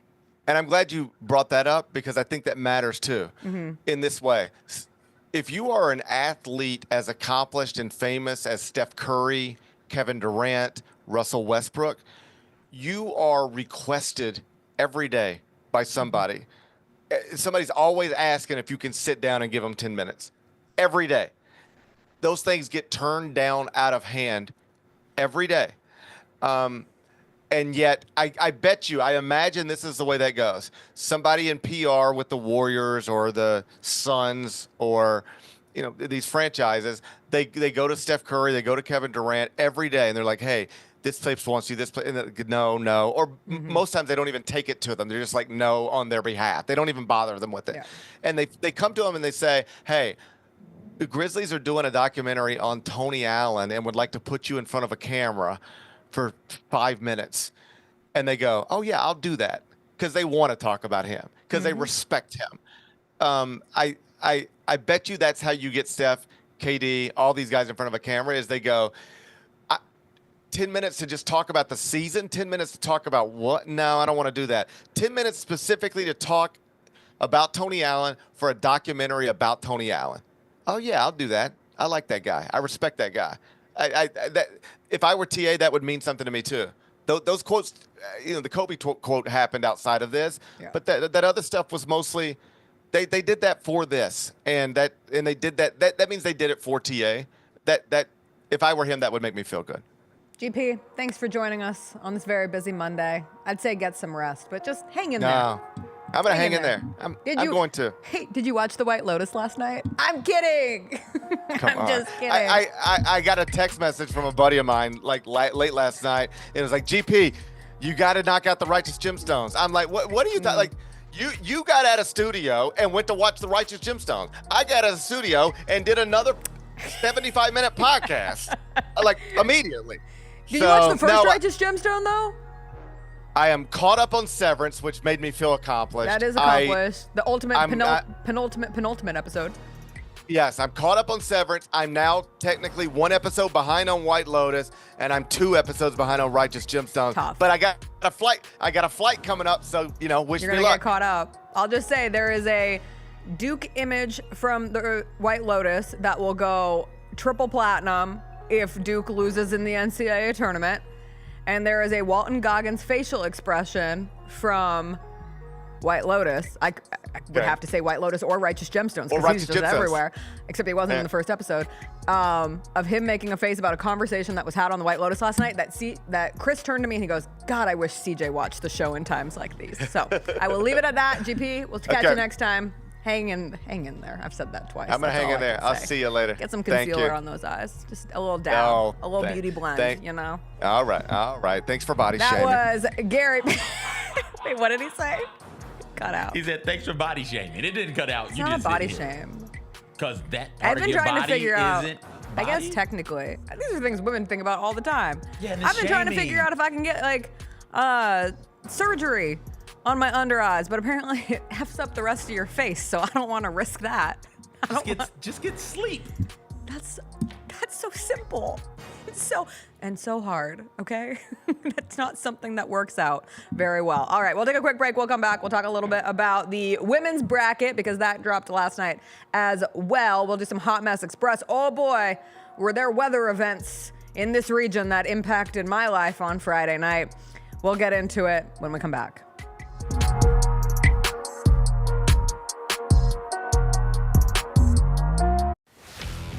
Let's face it, there's a lot of trash talk in basketball, but the great teams let their performance do the talking. Like Ford F-1 Power on Board, a class-exclusive industry-first feature that turns your truck into a mobile generator and leaves the competition speechless. Ford F-150, official truck of the Grizzlies. Greatness starts here at your Mid-South Ford dealer. Class is full-size pickups under 8,500 pounds, GVWR. Fans, one exclusive last-minute discounted ticket deals texted straight to you during the Grizzlies 2024-2025 season. Sign up with the new Kroger Buzzer Beater deal. Fans can sign up by texting Grizz to 636-479 or visit your local Kroger store in the Delta Division and scan the QR code. By signing up, you agree to receive recurring automated promotional and personalized marketing text messages from the Memphis Grizzlies. Consent is not a condition of any purchase. Message frequency varies. Message and data rates may apply. Shinedown. Dance Kid Dance Tour. Live in Memphis. FedEx Forum Saturday, August 30th. With special guests, Bush and Morgan Wade. Get tickets now at livenation.com. Shinedown, live in concert. For more, visit shinedown.com. Thanks for showing up, Memphis. Nothing beats catching your Grizzlies IRL, and nobody knows that better than you. So next time you want to hit up a game, Ticketmaster's got your back with tickets to every upcoming matchup. Whether you're catching the Grizzlies at home or on the road, you'll find tickets at Ticketmaster, the official ticket marketplace of the Memphis Grizzlies and the NBA. Keep putting that jersey collection to use and get Grizzlies tickets today. There's no better brag than saying you saw it live. See you courtside again soon, Memphis. We are in March, which is Women's History Month. True. And we were talking about how do we kick off the show? What can we talk about? And we were like, why don't we talk about women's shoes? The Sabrina one. Okay. Can't go wrong. Right? That's a good shoe. And the two, you could argue, is even better. But the one's you can't fine. have the two without the one. Yeah. Though. In the month of February, the Sabrina 2 was the second most worn shoe in the NBA in minutes played. The Sneak Fest Show, live Tuesdays at 2 p.m. on Grind City Media on X, YouTube, and the official Grind City Media mobile app. You've coached a lot of different versions of the SEC, and obviously there's never been one deeper than this. What's it like been coaching in this? The reason for the league being so good is the commitment. Commitment to coaching, commitment to facilities, commitment to the NIL across the board. There is not anybody in our league that's not investing in all those things. The Gary Parrish Show, live on weekdays at 10 a.m. on YouTube at Grind City Media and the official Grind City Media app. We touched on this earlier, the panel here, about what really has been the mainstay of the Grizzlies, and that's Jaren Jackson Jr. Trip has just been awesome. He's posting guys up. He's stronger than he's ever been. He's physical, and he's scoring all type of ways. Hey, Grizzlies fans, be sure to tune in to Grizzbeat, where the panel and I break down all things Grizzlies and take a look at the rest of the NBA as well. The show is live every Wednesday, 2 p.m. on YouTube at Grind City Media and the official Grind City Media app.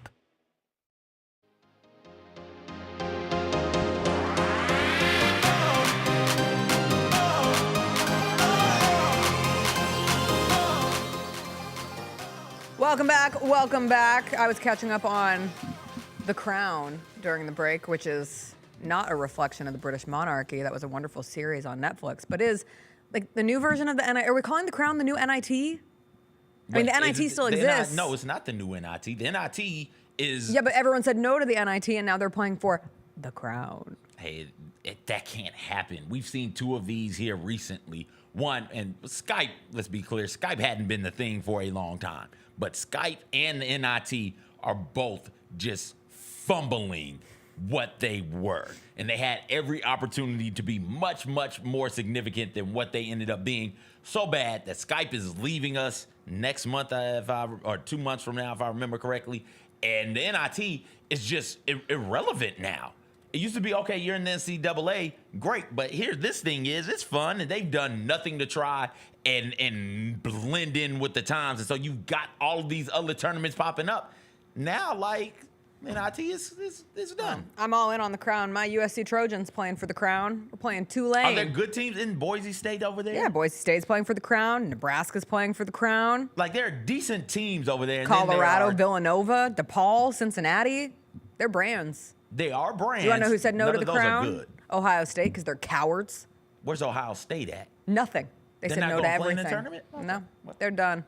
Whatever. Sayonara. I look forward to the Crown. It's going to be on Fox Sports 1. What days is it on? Don't ask me these questions of a tournament that I forgot existed until 5 minutes ago. They're played at the MGM Grand Garden Arena in Las Vegas. Finals will be played at T-Mobile Arena. The first round is Monday, March 31st, and Tuesday, April 1st. Did we really have to wait that long for the Crown? It's like as long as we had between the last seasons of the Crown. How many Is there a teams? women's crown or is it just a men's crown? No, it's just men's. You know, we do In that Women's first. History Month? We do that first. I'm just kidding. That one I won't care about. Yeah. I did watch the women's selection show last night as their bracket came out like an hour after the men's selection show wrapped up. Biggest surprise on the women's side, South Carolina did not get an overall #1 seed. That went to UCLA, who granted had 2 losses this season compared to South Carolina's 3, and UCLA beat South Carolina straight up. Both teams won their conference tournaments. However, here's where you get into the nerd numbers. South Carolina 16-3 against quadrant 1 opponents. UCLA 13-2. South Carolina is second in the net. UCLA is fourth in the net. And South Carolina had an assumption that they had done enough to get that #1 overall seed. Dawn Staley, after everything came out, she was on the shows last night, talked about how they'll reevaluate their scheduling going forward, because if you can just play anyone and get a #1 seed, why are they stacking their regular season schedule in the way that they did this year? It is the first time since 2020 that South Carolina isn't a #1 overall seed. I would say they are still the favorites to win it all. Help me this year. understand that. Sure. I don't. So I don't either. I didn't really understand the outrage over it. If you get a 1 seed, you're playing the first 2 rounds in your home, correct?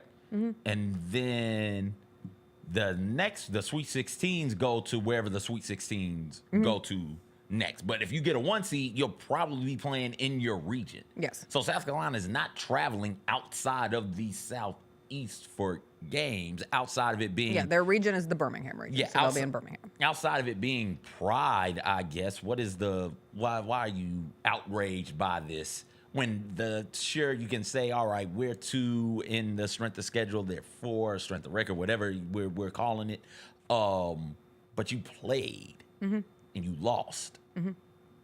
If you had a 1 net, you would be the 1 overall, which doesn't matter. Let me just remind everybody that while, yes, they fell short in the Big Ten championship game, USC did beat UCLA 2 times this season in the regular season, and they are but the measly 4th #1 seed of the group, as I mentioned with Gary. They're going to be 2 women's tournaments in LA? Like, right? Because USC will have 1 in the first 2 rounds, and UCLA will have 1 in the first 2 rounds? Yeah. That's wild. That's interesting. 1 at Poly and 1 at Galen. Yeah. Welcome to the new Big Ten, baby. Let's do it. Big This Ten is where it's fun. I guess. Big Ten lit on the West Coast. Best weather of the Big Ten. Certainly this week. I mean, there's no other question. Yeah. Well, yeah, certainly this week. But the big thing with USC is that they would have to play UConn to get to the Final Four. And so you will not see a Final Four where the two biggest names in the sport, and I think that's inarguable at this point. The two biggest names in women's college basketball are Juju Watkins and Paige Beckers. They are the two most identifiable players in the game in the post-Caitlin Clark era in college basketball, in the post-Angel Reese. And this is kind of what they did last year with them, too. Like, there had been some hope that, maybe we could get Caitlin versus Angel, Iowa versus LSU again in a championship game. And I think they met in the Elite Eight, was where their paths merged in the bracket. So similar nature to this year. The other big surprise, Notre Dame dropped all the way to a 3 seed. They have fallen off. They've lost 3 of their last 5 games. But there was a time period this year where Notre Dame looked like the best team in college basketball, and Hannah Hidalgo was making a case for being National Player of the Year. That took a bit of a tumble, but they're still Coach Neil Ivey has a very good team at Notre Dame, so someone to keep an eye on. Right now, on Mondays, I wake up on Mondays of this week, which is a special week. March Madness is upon us. I just wake up and I do my bracket without thinking, just pencil, no research, nothing of the sort. I just do it. And then I start doing research and I make my changes throughout the course of the week. Notre Dame to win it all. Really? Yes. I've got no clue what any of you guys are going, or gals, excuse me, it's a women's tournament. Any of you gals are supposed to do with Hidalgo and Olivia Miles. I have no clue what y'all are supposed to do about that. Michigan losing to them? Unfortunately. Right? Like, that's how much I believe in that basketball team, that team has. I hate Notre Dame with a passion, with a fire that burns as intense as 1,000 stars, right? Like, I hate them. But in the second round, Michigan is playing. I was like, tough. Y'all got to get out the way. Notre Dame's coming through. That's how much I believe in this Notre Dame women's basketball team. So, yeah, none of the other rivals in either of the brackets I have going anywhere. Right, like I have Michigan State getting beaten in the first round on the men's side. I think Ohio State is in the women's bracket. I got them going out immediately to some team I've never heard of. That's my favorite thing to do. But yeah, Notre Dame on the women's side, they are really, at least in the games that I've seen, I hadn't seen them play here in this tough stretch that they had. Yeah. But the games that I've seen them play, those they were like two unstoppable. are unstoppable. No. Maybe only UCLA can hold that. Maybe. But everybody else get out the way. Notre Dame's coming through. We'll fill out our brackets as the week goes on, but I know one of the hot women's underdogs to root for is Harvard. And it always feels weird to call Harvard an underdog at any given point in time, but they're the 10 seed in this year's tournament. They'll play Michigan State in the first round.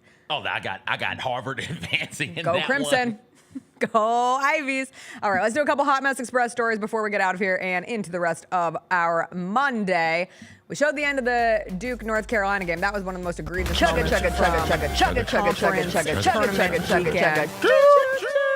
Oh boy, the Hot Mess Express. My other favorite moment of conference tournament play happened in one of the Big Ten games that you probably weren't watching, the Illinois-Maryland game, and that's A-okay. But check out this play from Rodney Rice, who plays for Illinois and looked as if he was hurt, laying on the ground, not going to be able to do anything. Here he goes down. Oh, no. They're going to keep playing. Oh, my leg. Ow, ow, ow. Pop up, hit it, and one. Count it. That man played possum. Now, granted, they're down close to 30 points at that point, so you just do what you got to do. Wait, that was the Maryland player that made that. Not Illinois. Yeah, the that Maryland makes player so much made more sense. Yeah. Oh, that's just disgusting, then. Yeah, the game is over at that point. Is everybody phoning in? That's lame. Out of here. That's what do you mean that's lame? That's lame. What's lame about it? Have some integrity. Oh, I forgot to do the weather first. Okay, do the weather. You have a weather story. Do the weather. And I have a weather story. I got home from Women's Empowerment Night / Faith and Family Night at FedEx Forum on Friday after the Grizzlies lost to the very, very good Cleveland Cavaliers and had to stay after, did the Faith and Family discussion with Bethany Hamilton, who was the woman who lost her arm in a shark attack when she was 13 years old. Come home. It's 11:40, right? Friday was the day all the weather was supposed to start brewing. It was very windy on my drive home. My car was shaking back and forth, but I was like, whatever. I'm finally going to be on my couch. I'm finally going to watch episode 1 of the new season of The Righteous Gemstones. And I was so excited for it. We'd start it, maybe get through 5 minutes, and all of a sudden, our condo goes dark because something is outside and it just goes pitch black. And I go, it's a tornado! Run! And I tell Chris, and he's like, so wait, hold on. He doesn't move. Wait. So it's are lights on? The lights are lights on. Lights are on, but outside is just completely we get black. light outside. Yeah, so it just goes completely black. So there's pitch dark. How far out can you see? Nothing. You can't see. I mean, usually I can see the bridge. Right. You can't see the bridge anymore. It's just black. Nada. Just straight black. And I'm like, we're gonna die. It's a tornado. And I think I've discussed on the show, Chris and I, one of our biggest fights of all time came on the argument of could a tornado touch downtown Memphis? And I've always said yes, and Chris has always said no. He says it would stop on the river. Whatever. What if it's coming the opposite way? Exactly. What is he talking about? Exactly. Yes, a tornado can hit downtown. So I think it's a tornado. What? I pop up and I'm like, I don't know where to go, but I think something's gonna crash through the glass, and Chris doesn't move. So Darwinism, Women's History Month. I'm just trying to survive out here. It comes back clear, and we're like, what just happened? And we pop up and we see that our new awning that had just been placed on our building. How much was it? Like $15,000. $15,000. And granted, it's a condo building, so everybody is contributing to this. It's part of the fund of the building. But it's like 6 people there. But it's like $15,000. As the kids say, gagged. Gagged. In the derogatory. Gagged, derogatory. Not gagged, complimentary. I didn't know there were different types of gagging. Oh, for sure. Gagged complimentary is like, ooh, she gagged. Okay. Gagged derogatory that's our $15,000 awning that is now laying in the street below our condo, and we're just like wide-eyed, and you don't really know what to do. It's 11:45 at night. It's so windy, and I had remembered hearing, I was like, wow, it's really windy outside. Rips it straight off. We're watching it in the middle of the street. Cars are coming down, and another wind gust comes and picks it up off the ground and starts like twisting it in the sky, and these cars are trying to outmaneuver the awning that is flying around, and we're like, oh my God, are we liable for this? What if somebody dies? And I watch this awning just pick up and just thrash over the cars that are parked on the side of the road, and I'm like, oh my God. It proceeds to contort itself around a light pole, brought the light pole halfway down. We go downstairs. At first, we thought the awning was light because we thought it was just like a tarp type thing. No, it's heavy duty, or it was supposed to be heavy duty. The beams that were holding it up are all contorted coming off of the building. We're scared that the light pole is going to fall on someone, and we're going to be deemed responsible for that. So we call every agency, and not just we, like those of us who live in the building, we're all congregated downstairs. At that point, kind of concerned about the rest of the weather the rest of the evening too. And nobody ever came. Nobody ever came. And the awning is still in the middle of the street wrapped around a light pole this morning. I saw it. I was like, what? I didn't know it was an awning. I thought that like the light pole is leaned over. So you thought it was a protection tent? I thought it was something like that. I thought it was no, like, it was why do they fault. have a cushion right there? All right, so it was I am on insane. I'm on weather.com. Okay. Tornado myths. Number 5 tornado myth. Downtown areas of major cities are protected from strong tornadoes. Tall buildings do nothing to protect the center of large cities. So that's myth number 5. Do you want to know what myth number 10 that is? They can't cross the river? Because I found that one before. Wait. Number 9, excuse me, not 10. Myth. Tornadoes cannot cross bodies of water and mountains. While certain geographic areas can be less prone to tornadoes, they can still travel across mountains, valleys, lakes, and rivers. Yes, thank you. Then everybody in our building is like, this building's made of concrete. This building's made of brick. It's going to be just fine. I'm like, tornadoes don't care about what makes the building. Let me ask you a question. People out there who would say that about that building. Yeah. If a 80-mile-per-hour tornado comes through, picks up a truck and hurls it at your building, what's going to happen? Thank you. It's going to go through. Thank you. So yeah, sure. Let's say it's not a big bad wolf situation where Mother Nature's going to huff and puff and blow. But it could send something through. But it'll send something else through. There was another pole across the street that was off. If an 80-mile-per-hour gust just came up and blew that pole into your building, it's going through. It's going through the building. Or through my body. Well, duck. That's always so scary. Duck. You should have seen me though, because we were out. We were trying to fix it. Did you get a book? No, but I'm running down. These gusts were pretty intense gusts of wind. And so we're out there trying to figure out what's up and not get hurt. You're out there in what? I was it's in nighttime. shorts. Are you in your nightie? No, I was in shorts. You're in the shorts. And a t-shirt. Because it was like 70. It was a really warm day, and it was still pretty warm even with the wind. And then we all had a nice little glass of whiskey while we were waiting, because what else are you gonna do? But at one point, a wind gust comes, and Chris is like, "Jess, be careful." And I go like this. I go like this, and he goes, "Oh, is that gonna help you if it picks the awning up and hits you in the head?" I was like, "Well, it's better than a textbook." Anyway, that was my weather event. What was yours? Oh my goodness. Went up to St. Louis, got there on Friday. It was somewhere between 70 and 80. It was wonderful outside. So pleasant. Did the City Museum, did the Arch as well. Went over by the baseball stadium and hung out over there. It was their 314 day. And so to see that city alive with city pride, it was like, oh, this is really, really cool. Everybody out there in their Cardinals gear. At one point, my sister-in-law turns to us and says, "Yo, listen, I thought Memphis rep Memphis hard. St. Louis is outrageous. It's Blues jerseys, it's Cardinals jerseys. There are some Ram jerseys still floating about, right? It's a lot of St. Louis pride. Saw people doing chicken head and pancake. Good stuff. So it was like, okay, cool. Let's keep the party going. They got some zoo lights. We're gonna do that, but before we do, let's go to eat. Where we gonna eat? We're gonna eat at Fitz's. We're gonna go to Fitz's. We're gonna eat. Grab Jessica Shirley Temple. And we're gonna have ourselves a good time. We got to Fitz's just in time, though. Didn't realize this until after we got done eating. It was packed at first. By the time we get done eating, it's just us in there. So we're leaving. They were like, have a good night. And there was a sign up on the door that said, hey, due to the inclement weather, we're closing early. It's like, oh, St. Louis is soft. They've never seen What is this, the Memphis School District? Weather? Get out of here. On 314 day? What are you talking about, inclement weather? So we get back to the house and we get inside. Mind you, again, somewhere between 70 and 80. When we get inside, get everybody, kids were with us, get them bathed, lotioned up, ready for bed. We're sitting down, we're watching a movie, and sirens start going off. I can hear the rain. Sirens start going off, and their system, they're talking to us, but I don't know what the hell the system is saying, and we don't have local TV channels on the TV in the Airbnb. So the sirens are going off, and then every now and then somebody come on and it's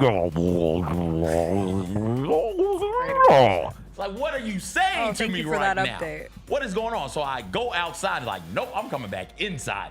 Everything is blowing around. The power lines are damn near on the ground. The poles are shaking. It's like, I don't like this. Everybody come downstairs. My wife and her sister were upstairs. The kids were downstairs already. The sister nah, I'm fine. It's like, okay, cool. 5 minutes later, it sounds like people have picked up rocks like you used to do as a kid and just throw them. Okay. And they're throwing them at the window. Nice. It is hail, big ass chunks of hail crashing, not hitting, not touching, not falling from the sky, crashing into the windows and everything else affiliated with this house. All as sirens continue to blare, and then the voice comes on. What is being said right now? It's so bad. My sister-in-law does come downstairs, so does my wife, and we're there huddled for 35, 40 minutes. All right. Oh my God. It was terrifying. What'd you have on your head? Nothing. I had some pillows around just in case for the children, but for me, I was just out there because as a man, you got to protect everybody else, Chivalrous. You got to. And it's three ladies, so 2 grown, 1 child, and then me, and then another child who's a boy, right? So got to protect them, women and children first, and then I'll figure out what to do with my head later. By the time we leave on Sunday, Saturday was great. Went to the zoo, it was fine. It was cooler. It was significantly cooler, but it wasn't cold. By the time we left Sunday morning, it was snowing. It went from 70 to 80 on Friday to the tornado Friday night to pretty pleasant Saturday to snowing. It wasn't sticking, but it was falling from one of those snows where it's cold enough in the atmosphere to fall, but not cold enough to stick. It was 36 degrees when we pulled out as snow is hitting the car. Wow. Craziness. And then it's beautiful here. Today. And I'm assuming it's beautiful up there right now. Probably. I talked to some people up there. They say, yeah, we get all 4 seasons this time of the year. So don't you. In one day. In one day. Don't. In one day. Stick around. Wow. Yeah. So. Oh, those are our weather stories. Final story in the Hot Mess Express before we end this beautiful Monday. Can't have this show go without the latest from Bill Belichick and his girlfriend, Jordan Hudson. They did yoga on the beach together, and she posted this photo, along with others, of 72-year-old Bill Belichick doing yoga with 24-year-old Jordan Hudson. And I just want to say, this is how we're supposed to take care of our elders. We're keeping them nimble. We're keeping them flexible. We're keeping them engaged. This is community. Just keeping them interested.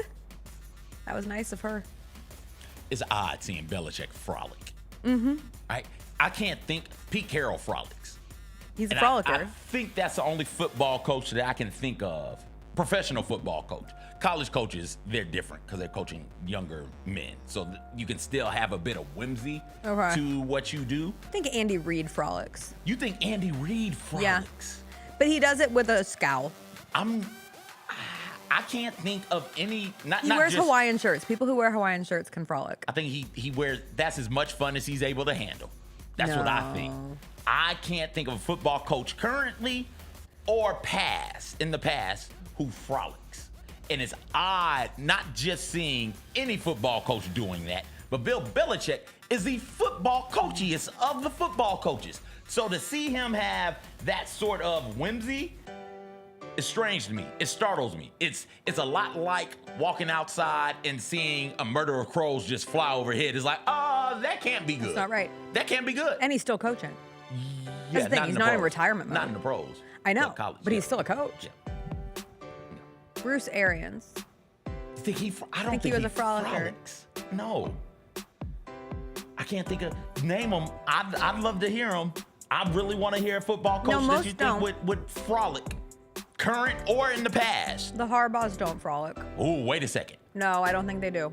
I don't think either Harbaugh is a frolicker. I think those two might frolic with a scowl.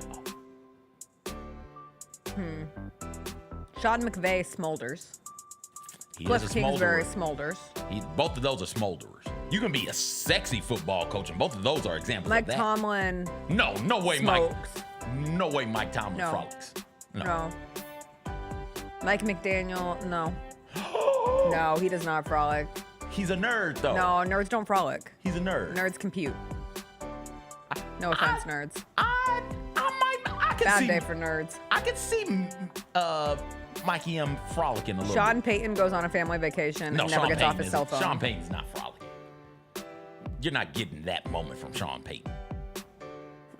Mike McCarthy. No. There's no frolicking. No, he's not frolicking. The Ryans? You think Rex Ryan frolics? Yes. Okay, Rex Ryan Absolutely. Great answer. Toes out, frolic forever. No, he likes toes. That's a good one. Yeah. All right. It's a Grizzlies game day. 9 o'clock, Grizzlies Kings tonight. The battle of Jake LaRavia and Jonas Valanciunas. They have 2 former Grizzlies on their roster. Kings have lost 4 in a row. Grizzlies will look for a second straight win coming off the win over the Heat on Saturday. We'll be back to talk about it tomorrow morning. Hopefully we're doing highlights. Everybody have a great rest of your Monday. Don't forget to wear green. It is St. Patrick's Day or else you will get pinched. We'll see you next time. Bye. Did they allow y'all to pinch each other in elementary Hell school? yeah. I'll turn up. You want to know my other thing about Vito Pollock now that we're at the end of the show? Didn't just have great eyelashes.